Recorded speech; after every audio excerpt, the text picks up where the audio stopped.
Olá, bom dia, muito bom dia, que a graça e a paz e a misericórdia do nosso Senhor e Salvador, Jesus Cristo, esteja com cada um de vós.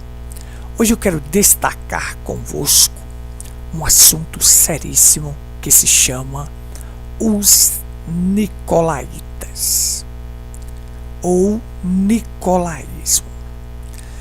Nós o classificamos ou chamamos de as profundezas de Satanás. Algo que começou como uma obra na primeira era, as obras dos Nicolaítas, e terminou em uma doutrina. Eu quero destacar com vocês o Nicolaísmo dentro do catolicismo, dentro da mensagem, ou dentro da denominação e dentro da mensagem. Nós vamos estudar isto claramente, porque dentro da mensagem existem muitos Nicolaítas. Um homem sobre outro homem, um homem dominando outro homem e tirando a liderança do Espírito Santo. Mas vamos primeiro definir o que significa isso. A palavra Nicolaíta vem de duas palavras, que quer dizer, Nico significa conquistar em grego e Laíta significa pessoas ou povo. Daí a palavra pode significar conquistador de pessoa ou conquistador das pessoas. Veja só. Conquistar o leigo é muito fácil. Você atrair as pessoas para si e conquistar o leigo é muito fácil, porque o leigo não lê a mensagem, o leigo não ouve as fitas, o leigo ele escuta os pastores. Eles não vão comparar aquilo se está de acordo com o que o irmão Brana diz. Então, conquistar essas pessoas é muito fácil. Mas conquistar aquele a quem Deus revelou para ele através da mensagem, aí é difícil. Vamos lá. Nicolaísmo é a liderança humana substituindo a liderança do Espírito Santo. Quando coloca um homem acima do Espírito Santo, o Nicolaísmo mata a igreja, pois uma das características do Nicolaísmo é que os pastores se tornam senhor e não servo.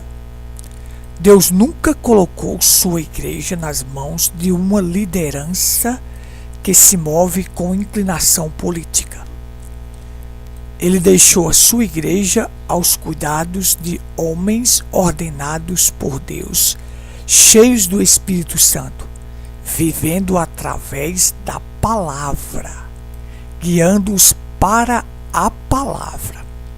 Essa doutrina é tão perigosa que o próprio Policarpo se inclinou à mesma, aceitando um título de bispo.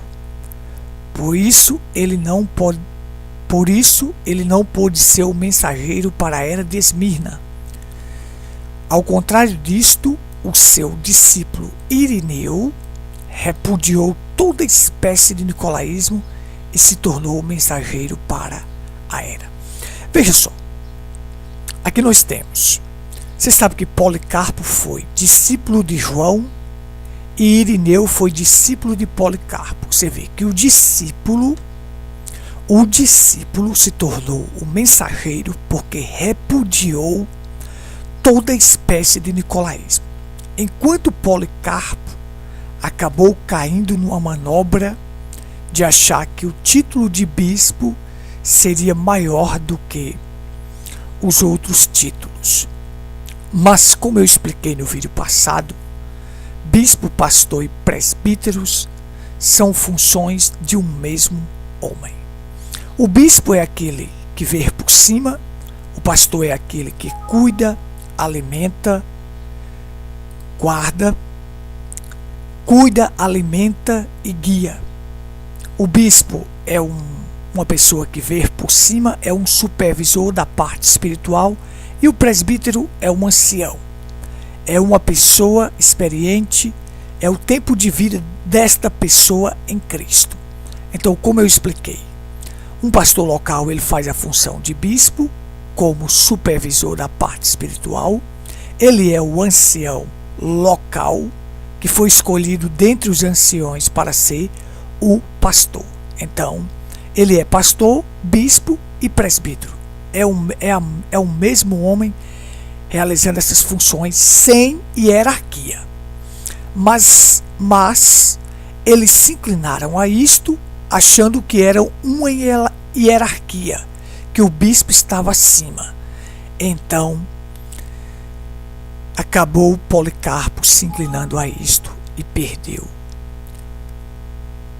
o direito de ser o mensageiro da era. Mas vamos aqui, para que meu tempo não se esgote.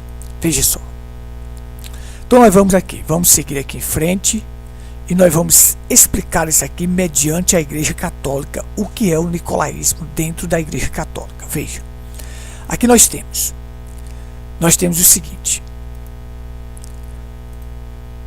Observe comigo aqui. Eu vou destacar aqui com você para você entender. Pronto. A Igreja Católica tem a seguinte hierarquia: Papa, depois cardeal, bispo, padre e o diácono, que são os seminaristas que eles colocam lá no seminário para se tornar padre. Então, o Papa manda no arcebispo, o arcebispo manda no bispo, o bispo manda no padre e o padre está ali supervisionando a parte dos seminaristas. Veja só, nós temos aqui o cardeal nomeia, ou o Papa nomeia cardeais como arcebispo. Por exemplo, nós temos aqui o arcebispo da Paraíba. Esse arcebispo nomeia bispos, que são os bispos da diocese. Por exemplo, em Pedra Branca pertence à diocese de Cajazeira. Então lá tem um bispo. Veja só, esse bispo comanda os padres na regional dele, na diocese toda dele, e os padres supervisionam os seminaristas que estão estudando para ser padre. Pronto. Aqui nós temos homens sobre outros homens, ou um homem sobre outro, e sobre outro, sobre outro, sobre outro. Foi isso que eles entenderam, que teria a hierarquia e teria um homem sobre outro. Isto aqui é diretamente na igreja católica, certo? A gente sabe que o Papa é o bispo-chefe do Estado do Vaticano e líder mundial da Igreja Católica. Veja que o próprio Papa ele é eleito pelo Colégio dos Cardeais. Imagina só, aí dentro da mensagem nós estamos vendo um pastor estabelecendo outro. Quando é o voto da igreja? Que é o voto da igreja. A igreja é soberana. Como eu expliquei na primeira parte, dentre os anciões locais, escolhe um para ser o bispo ou o pastor. Mas veja só aqui, pronto. Aqui, mediante a Igreja Católica, nós temos aqui o nicolaísmo. O nicolaísmo operando. Então vamos seguir aqui em frente. Vamos seguir aqui em frente para a gente entender. Pronto. Agora na denominação. Veja, eu vou mostrar aqui a hierarquia da Igreja Batista. Como é que funciona? Já que eu era de lá, fui de lá, saí de lá, nós vamos mostrar. Então você tem Aliança Batista Mundial, domina a Convenção Batista Brasileira, e essa convenção domina a Convenção Batista Paraibana, que aí depois vem para as cidades. Então aqui funciona por convenção. Como nas assembleias, funciona como pastor presidente. Aquelas pessoas que estão na cidade estão subordinadas ao pastor presidente. Ai, se aquele homem se levantar para pregar a palavra correta, ele é destituído da Assembleia de Deus, como na Batista, como nas outras denominações. Mas aqui eu estou mostrando a denominação batista. Vamos aqui em frente. Agora vamos entrar no ponto-chave que eu quero. Dentro da mensagem. Como é que está funcionando isto agora? Dentro da mensagem. Nós temos um homem como cabeça regional. Eu vou falar sobre a minha região, a Paraíba. Um homem na capital, sendo cabeça. E este homem ordena, que eu já ouvi falando em pregações que ele disse: eu não ordeno, eu não envio. Ele ordena, envia outros homens e coloca eles no ministério. Mas onde é que existe isto de colocar um homem, colocar outro homem no ministério? Isso são manobras políticas. Ou isto aí é a liderança humana substituindo a liderança do Espírito. Quando a Bíblia diz em Atos que o Espírito Santo diz: separe Paulo e Barnabé para uma obra que eu vos tenho confiado. Veja só, não é um homem que ordena outro homem. Assiste o primeiro vídeo sobre ordenação de pastores que você vai entender, para que eu não venha me deter muito nisto aqui. Então veja só, esses homens aqui estão subordinados a ele. Quando o irmão Branham ensinou que pastor local é autoridade local. Diga o que é maior do que um ancião local para uma igreja local. Então, esse homem aqui não deve satisfação a esse, em hipótese nenhuma, porque se ele é local, por exemplo, o ex-pastor meu, ele tem uma igreja em Patos. Então ali em Patos, ele é local. Ele é o pastor local. Então o que ocorre? Ele não deve satisfação ao grande lá de João Pessoa, não. Não deve. Ele é local. Diga o que é maior do que um ancião local para uma igreja local. O irmão Branham disse isso. O ancião local é o cabeça máximo do corpo local. Como é que ele pode ter outro cabeça sobre ele? Como é que você vai fazer uma reunião de evangelistas? Você tem que chamar o cabeça lá de João Pessoa para estar aqui fazendo evangelismo. Não precisa. Vá em frente, evangelize. Chame o povo para evangelizar. Seja exemplo. Então, tudo fica ali na dependência. Por exemplo, deixa eu contar aqui um exemplo claro. Aqui em Pedra Branca, como eu já falei, fui eu que fundei o trabalho. O meu ex-pastor, ele nunca evangelizou, nunca resolveu o problema, nunca chorou junto, não fez nada disso. Veja só. Então eu queria trazer para cá um irmão que tem um dom de cura divina, para a gente fazer uma campanha aqui em Pedra Branca e atrair as pessoas através da isca cura divina, né? É só uma isca, a gente sabe disso, para fincar as palavras nas pessoas. Mas olha o que aconteceu. Quando este cabeça aqui, regional, soube que esse irmão vinha para cá, porque esse irmão era da igreja dele, saiu, ele movimentou o outro e disse: o que está acontecendo aí? O que é isso que está acontecendo? Então o outro partiu de lá, veio a Pedra Branca rapidamente para desfazer a reunião, porque não pode, sabe? Sendo aquela pessoa um bom irmão, e a gente estava atrás do evangelismo, mas não pode. Porque eles não têm o dom, não opera dentro da igreja, então eles querem rechaçar aqueles que têm, querem barrar. Quando o irmão Branham disse que todos os dons deveriam estar na igreja local. todos os dons deveriam estar na igreja local. Mas não tem. Então vamos seguir aqui em frente, para você entender. Você entender claramente.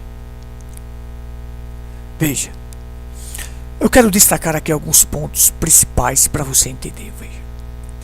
Depois que o espírito nicolaíta toma posse de um grupo, então o mesmo muda completamente, já que os leigos passa de senhores a servos dessa suposta liderança.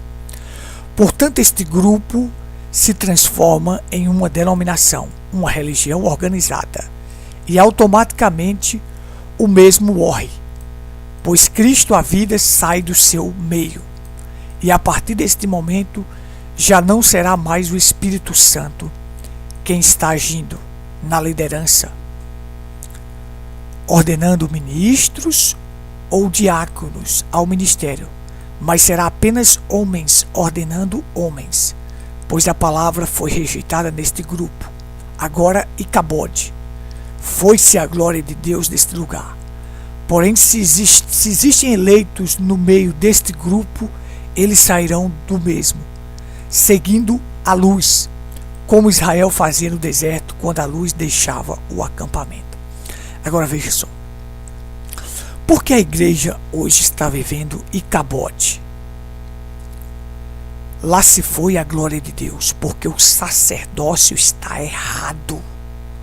Um homem não pode colocar outro homem no ministério. Um homem não pode enviar outro homem para o ministério. E um homem não pode ser pastor de vários rebanhos locais. Pastor é local, de um único redil. O irmão Neville era pastor local do Tabernáculo Brana. O irmão Brana não tinha outras igrejas. Sua igreja local era a igreja de Jeffersonville, o Tabernáculo Brana. Então vamos lá, como falei no primeiro vídeo, vocês vão entender. No tempo de Eli, o sacerdote estava errado, então a igreja pereceu, o povo pereceu. Tenha o sacerdote de forma errada e o povo perece. É Icabode. Lá se foi a glória de Deus. O próprio profeta diz na mensagem, série Israel e a igreja, ele diz assim: e Moisés viu a glória de Deus. O que é a glória de Deus? Sinais, prodígios, maravilhas e cura divina. Olha se estão dentro desses tabernáculos. Se isso aí está dentro? Não. Por quê? Porque o sacerdócio está errado. Mas vamos seguir aqui em frente. Veja. O que o irmão Brana diz na mensagem? Observe. Como se atreve a hierarquia declarar que os leigos não têm nenhuma palavra a dizer? Cada um tem algo a dizer. Cada um tem um trabalho. Cada um tem um ministério. Aí a gente vai aos encontros de pastores, aí eles dizem assim: só quem fala é os pastores, porque eles são homens especiais. Quando o irmão Brana disse que o quíntuplo de Efésios são todos especiais. Todos são especiais. O pastor é especial, o apóstolo é especial, o profeta, o mestre e o evangelista. Mas veja só. Mas eles vêm, conquistam o leigo, e o leigo eles tratam a igreja como bebês, e a igreja não conhece a soberania e o poder que ela tem. Vamos lá. O Espírito Santo veio no Pentecostes e separou-se sobre cada um. Ele tem direito de se mover onde quer, que ele queira, e sobre quem quer que queira. Nós não consideramos nenhum homem santo entre nós, mas toda a verdadeira congregação do Senhor é santa, por causa da presença do Espírito Santo. Ele é o Espírito Santo que é santo, não a congregação em si mesma, a era da igreja. Então, o que faz a congregação ser santa? O Espírito Santo. Quem se move como quer e da maneira que quer é o Espírito Santo. Aí, muitos deles acham que tudo tem que passar pelo pastor. É o pastor que tem que fazer isso aqui primeiro. Está errado. O Espírito Santo veio no Pentecostes e separou-se com cada um. Ele tem direito de se mover onde quer, como quer e onde queira. Toda congregação é santa. Isso aí o profeta diz, a era da igreja, a revelação de Jesus Cristo, página 14. Então aí você tem claramente. Vamos aqui, para eu concluir a reflexão. Observe o que o profeta diz aqui, na mensagem. Pegue a mensagem e leia. Não seja dominado por homens. Pegue a mensagem e veja o que está escrito. Tempo da colheita, 115. Não coloque um bispo por cima disto. Deixe o Espírito Santo ficar sobre isto. Veja, o Espírito Santo foi enviado para conservar as ervas daninhas e coisas fora. Não o que o bispo pensa, ou supervisor, ou assim por diante. É necessário o Espírito Santo para guardar aquela igreja em sua condição. Quem é que guarda a igreja na condição? E porque nós temos mais de 40 anos, pastores batendo no peito aí, que tem 40 anos de ministério, não levou a igreja, não passou a igreja da justificação. O irmão Branham disse, é uma vergonha para um ministro levar a igreja somente à justificação. Não levar ela a mais. Então veja só. Por quê? Porque o sacerdócio está errado. Vamos lá. O tempo da unidade do sinal. Aí você diz, mas é um homem grande. Pode ser grande o tanto que for. Se estiver fora da mensagem do profeta, o profeta diz, corra deste homem. Não fique com ele. O problema está em que o homem não conhece o seu líder. Sim, Senhor. Eles se ajuntam ao redor de uma denominação, eles se ajuntam ao redor de um bispo ou de um homem, mas eles não se ajuntam ao redor do líder, o Espírito Santo e a palavra. O tempo da unidade e o sinal. Então veja, as pessoas se reúnem ao redor de um homem para aquele homem dizer a ele.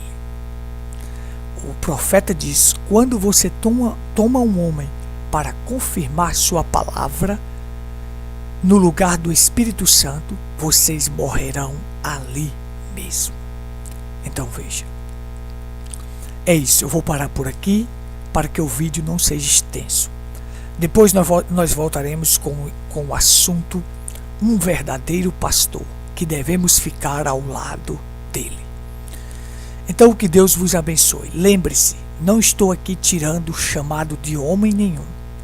Não estou aqui para se projetar.